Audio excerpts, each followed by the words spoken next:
Hello दोस्तों, मैं हूं अजीत चौधरी। जैसा कि मैंने आपको बताया था कि मैं आपके लिए एक नई वीडियो लेकर आऊंगा जिसमें आप सीख सकते हैं how to become a successful broker in real estate. तो मैंने अपने बारे में बताया था कि मुझे रियल एस्टेट में कम से कम 20 ईयर्स का एक्सपीरियंस है, जिससे मैं आपको सिखाऊंगा कि आप एक अच्छे रियल एस्टेट ब्रोकर कैसे बन सकते हैं। तो ये मेरी सेकंड वीडियो है जिसमें मुझे बताना है कि आप एक प्रॉपर्टी का काम कैसे शुरू कर सकते हैं, उससे आप अच्छी अर्निंग कैसे कर सकते हो। तो मैं इस वीडियो में सिर्फ आपको ये बताऊंगा कि आप एक अच्छे ब्रोकर बन कैसे सकते हो।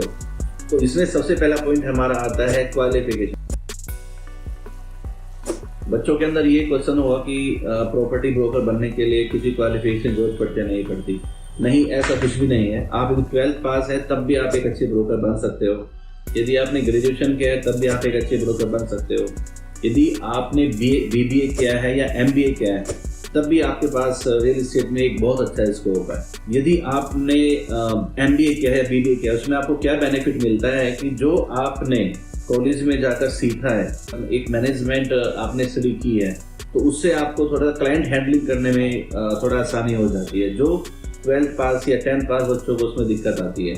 तो यदि आपने MBA और BBA किया है तो आप इसमें बहुत अच्छा कर सकते हैं, क्योंकि आपको थ्योरेटिकल और प्रैक्टिकल दोनों नॉलेज होती है।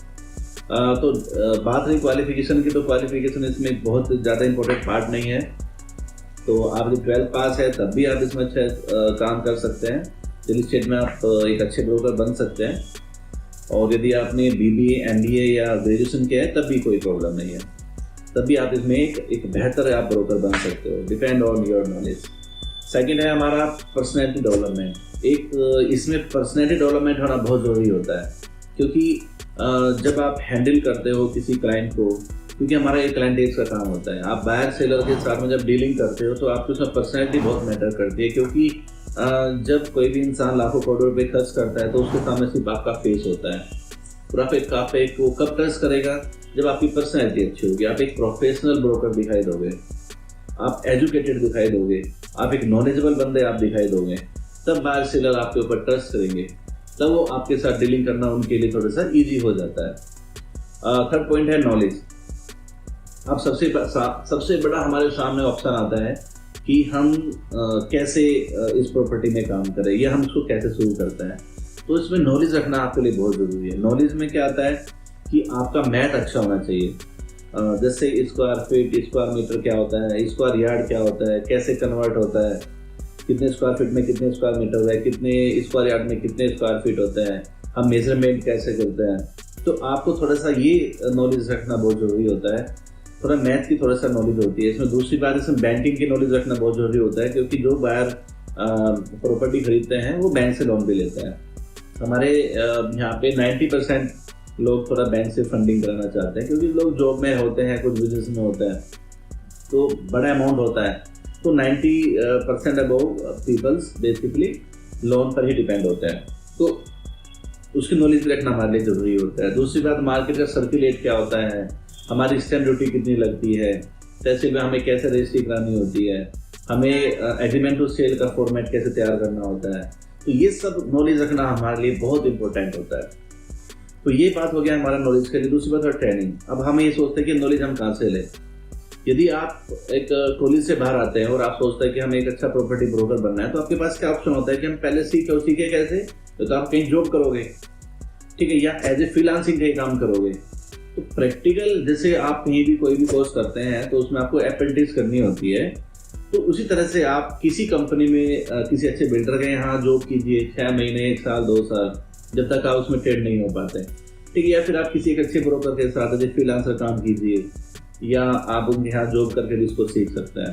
तो उसमें ट्रेनिंग लेना बहुत ज़रूरी होता है। जब आप ट्रेंड होंगे तभी आप इसमें आप एक बेहतर ब्रोकर बन सकते हो, एक अच्छे कंसल्टेंट बन सकते हो, प्रॉपर्टी कंसल्टेंट। उसके नेक्स्ट होता है सर्विस।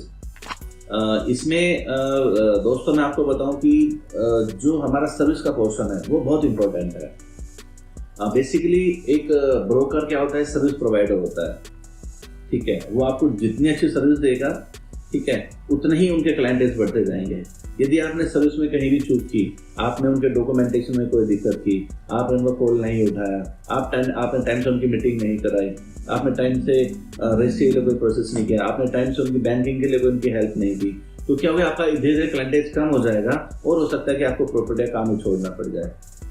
तो सर्विस इसमें बहुत मैटर करते हैं, क्योंकि ये हमारा ये बेसिकली हम जो डीलिंग करते हैं इसमें वो हमारी सर्विस पे डिपेंड करता है, हमारी फेस वैल्यू पे डिपेंड करता है। तो जितनी हमारी अच्छी सर्विस होगी उतना हम इसमें आगे जाएंगे। हमारी सर्विस खराब होगी तो हमें हो सकता है कि प्रॉपर्टी के काम से एग्जिट करना पड़ जाए।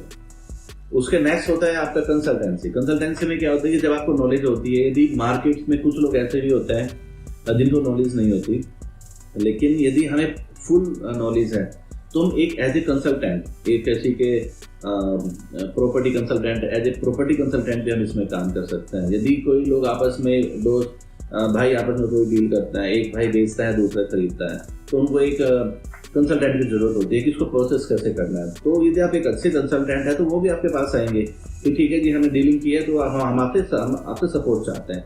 तो जिसमें आपको उसमें भी 1 से 2% का आपको उसमें प्रॉफिट मिल जाता है, आपको कमीशन मिलता है उसमें भी। तो आपको एक कंसल्टेंसी भी आपको रखनी चाहिए साथ में, और वो कब मिलेगी जब आपको नॉलेज और जितने मैंने ऊपर के पार्ट बताए ये आपको आते होंगे। लास्ट वाला है आपका ऑनेस्टी। आप किसी भी डील को करोगे तो उसमें ऑनेस्टी बहुत जरूरी होती है। ऑनेस्टी में क्या होता है कि कुछ लोग, जो लोग आपके साथ बैठकर डील करते हैं, वहाँ पे भरोसा करते हैं। कोई भी आदमी यदि किसी ने 1 करोड़ की प्रॉपर्टी खरीदी, या सपोज 50 लाख की प्रॉपर्टी खरीदी, या 20 लाख की प्रॉपर्टी खरीदी, तो वो क्या है कि वो आप पे भरोसा करके उस डील को आगे बढ़ा रहा है, आपके भरोसे पे वो आगे पेमेंट कर रहा है। उस भरोसे को बनाए रखने के लिए, ठीक है, आपको थोड़ा सा मेहनत करनी पड़ेगी। ठीक है, आपको उनके साथ ऑनेस्टी भी दिखानी है। ठीक है, आपको अपना एक सेटअप भी अच्छा दिखाना है। मैं आपको बताना चाहूँगा कि ऑनेस्टी का जो पार्ट है वो ये है कि आपको ईमानदारी से बायर और सेलर के साथ, दोनों के साथ काम करना है।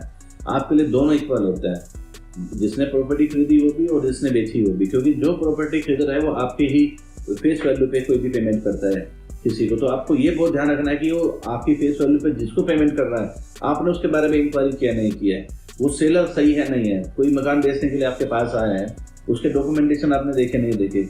यदि आपने डॉक्यूमेंट देखे हैं और तो इसका मतलब आप अपनी जगह सही हो। ठीक है, तो जिस बाहर के आप पैसे लगवाओगे तो ऑब्वियसली आप वहाँ पे ऑनेस्टी दिखा रहे हो, अपनी ईमानदारी से आप अपना काम कर रहे हो कि आपने सेलर के भी कागज देख रखे हैं और बाहर तो आपके सामने बैठे ही है। तो इसमें ईमानदारी से काम करना बहुत जरूरी होता है। हमारे यहाँ पे क्या होता है कि कुछ लोग क्या करते हैं कि बिना डॉक्यूमेंटेशन चेक किए हुए, किसी की बिना रजिस्ट्री चेक किए हुए, सिर्फ किसी ने बोल दिया कि मुझे अपना प्रॉपर्टी बेचना है, उसी एक कॉल पे बाहर के पैसे को रिस्क में ले लेता है। तो उसमें पैसे किसके भरेंगे? बाहर के। ठीक है, तो हम लोग क्या करते हैं, कभी ना कि ठीक है हो जाएगा चल जाएगा, ऐसा नहीं करना चाहिए हमें यदि कोई प्रॉपर्टी बेचने के लिए हमारे पास आया है तो उसके डॉक्यूमेंट प्रॉपर देखें। ठीक है, उसके बाद ही हम आगे डील में बढ़े। तो ये बहुत सारी चीज़ों का हमें ध्यान रखना होता है। बस इसी पॉइंट पे मैंने आज ये वीडियो बनाई है कि हम एक अच्छे ब्रोकर बन कैसे सकते हैं। तो ये कुछ पॉइंट्स हैं जिन पे हमें वर्किंग करनी होती है। ठीक है दोस्तों, तो हम नेक्स्ट वीडियो में मिलेंगे कि हम इसमें रियल इस्टेट प्रॉपर्टी में, रियल इस्टेट लाइन में हम कैसे पैसा अर्न करते हैं। मैं आपसे मिलता हूँ फिर नेक्स्ट वीडियो में। Thank you so much.